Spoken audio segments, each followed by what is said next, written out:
mapagpalang araw po sa bawat isa sa atin. Ang gusto ko po namin i-share sa inyo yung aming naging karanasan. Pao, meron? Ito pong picture na to, gusto ko pong lagi nakikita. Kasi po, ito yung dito po nahayag yung pag-ibig ng Panginoon sa aming pamilya. Kung hindi po dahil dito sa picture na to, hindi namin makikilala ang isang produkto na siyang nagpabago sa buhay namin. Kaya nga po, napakabuti ng Ama. Dahil sa picture na to, gusto ko nakikita yan kasi sa buhay namin, reminder yan ng pag-ibig niya.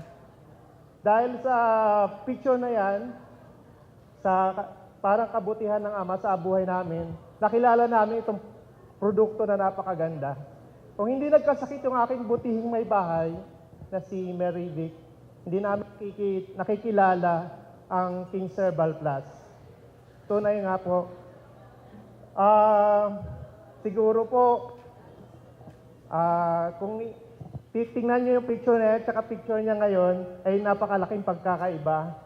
Dahil po sa produkto ni Carrie Herrera, nila Ma'am Sam. Kaya po, taos puso kami nagpapasalamat, unang-una sa Panginoon, dahil po sa nakilala namin yung King Herbal Plus. Siguro po, kung hindi din sa King Herbal Plus, ay hindi ko po alam kung nasaan na po kami ngayon, yung pamilya namin. Dati po kasi factory worker lang kami pareho.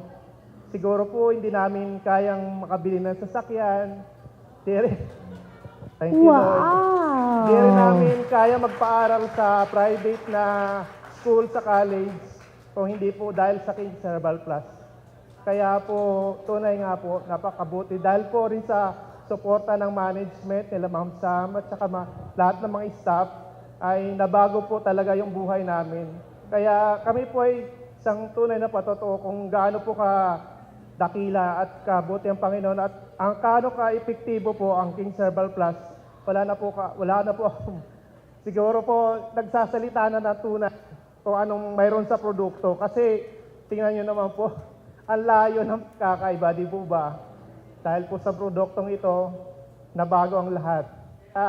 Yung vision at mission ni Ma'am Sam, nakat po yan sa puso namin at sinusunod po namin na talagang manatili kahit po may mga ibang product na nag-aalok, talagang pumipernis po kami dahil po sa tiwala namin at saka sa suporta po na nararanasan namin sa kumpanya. Ibibigay ko na po yung pagkakataon sa aking butihing may bahay para din po makapagsalita siya. Magandang hapon po sa inyong lahat. Unang-una, nagpapasalamat ako sa Panginoong Diyos na binigyan pa ako ng tunay,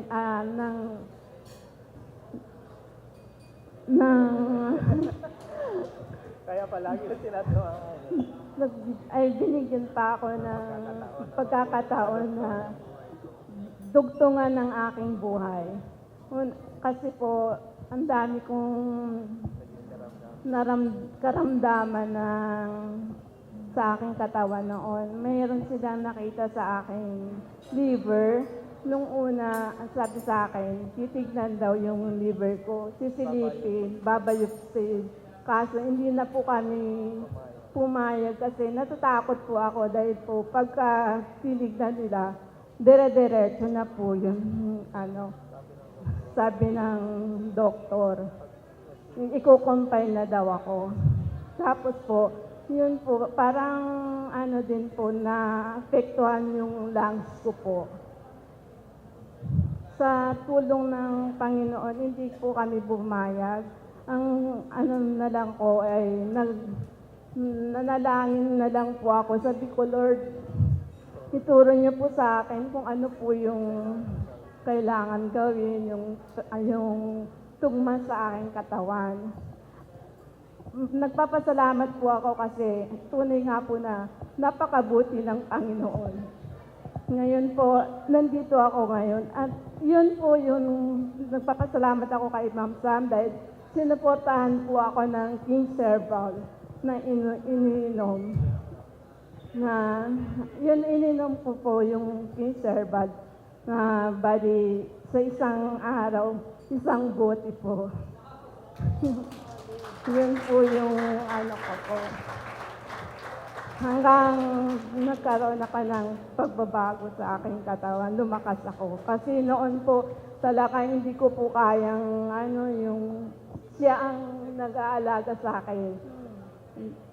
Yung pagkain ko, pati yung pagkain ko naapektuhan po.